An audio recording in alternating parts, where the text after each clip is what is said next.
ต้องเลยนะก็เลยเนี่ยมันว่าจากข้างล่าง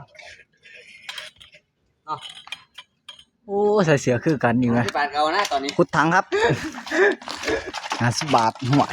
คือสิวางเวียก นี่รายงานแล้วนะอย่างวะ หน่วยงาน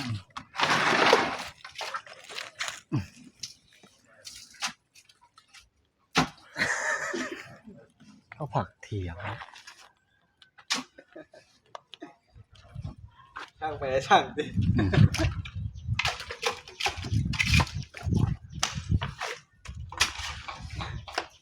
โอ้วัดจะบ้า ปั้นเอาว่าเขาลง6 เมตรกับสิยานเขาดิ้นแบบนี้บริคิดเยอะ6 เมตรแต่ไว้ขนาด3 เมตรยังบ่ลงเลย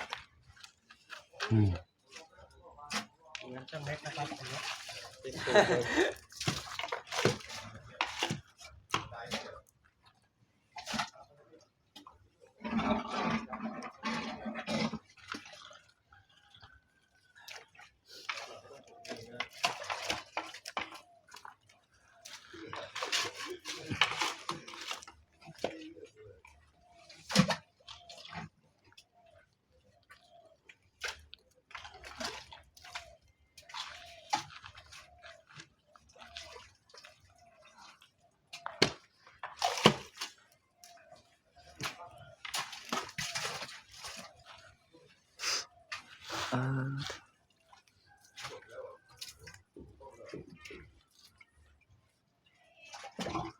ย่างแต่มันเลย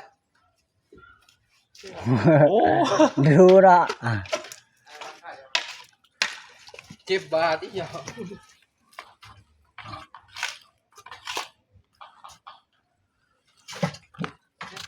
นมีขยะนะเอาดิ่งคนดูพี่มีสายยางต่อน้ำใส่ถังเซ็กไหมสายยางใช่เวลาลงถังเซ็กต้องเปิดน้ำใส่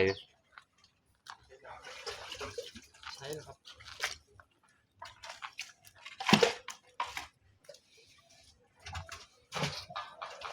คนโจคิมนั่นเลยเพื่อนละ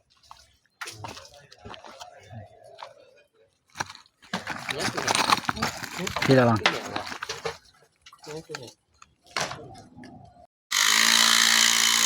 ตอนนี้นะครับมาลงถังแซกนะครับ1,000 ลิตรนะครับลงเข็ม6 ต้น3 เมตร6 เหลี่ยมหน้างานแถวเอกชัยบางบอน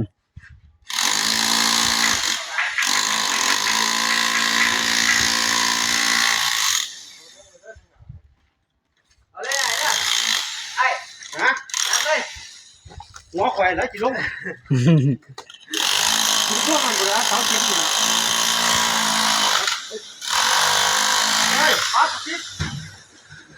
น่าน แมนว่าอย่างนี้ แม่นอยู่พ่อหนา อุ้ยลงอยู่เอาไปต้องกระโยงมาถังลงเลยบาทตามเลยพอดินผม พอดิ้นนะ เฮ้ยออกมาโอ้ขี้ยาสูบขี้ยาสูบใช่ไหมล่ะมัน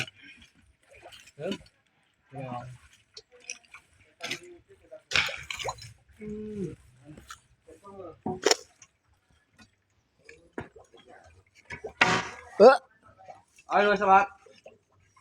กระบะขุนใส่หนังคุยเลยเนาะโอเคต้นมันเท่าได้ขนาดเส้นใหญ่เท่ร้านทั้งหมด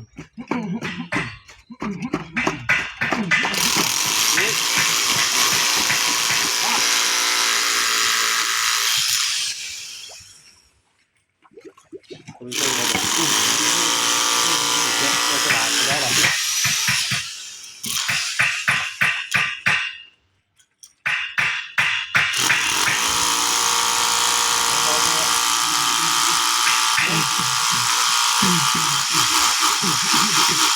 ตาย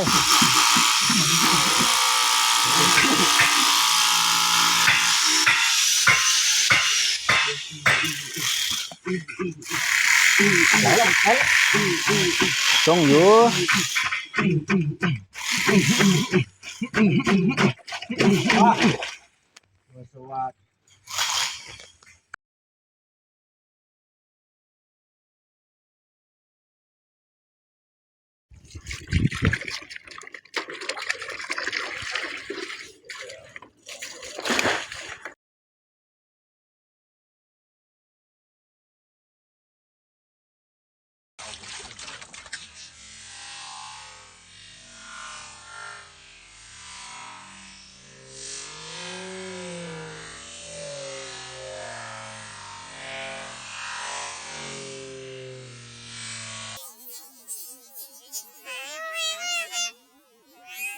วันนี้นะครับ เรามาเข็นถังครับ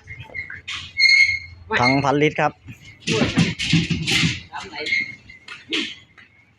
เข็นเข้าตลาดกว่าจะถึงหน้างาน โคตรไกลตกว่าอะไรเสียน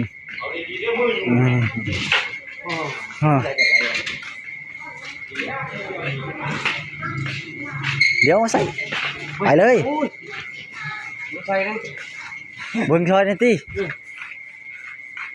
ตอนนั้นก็บุ่ม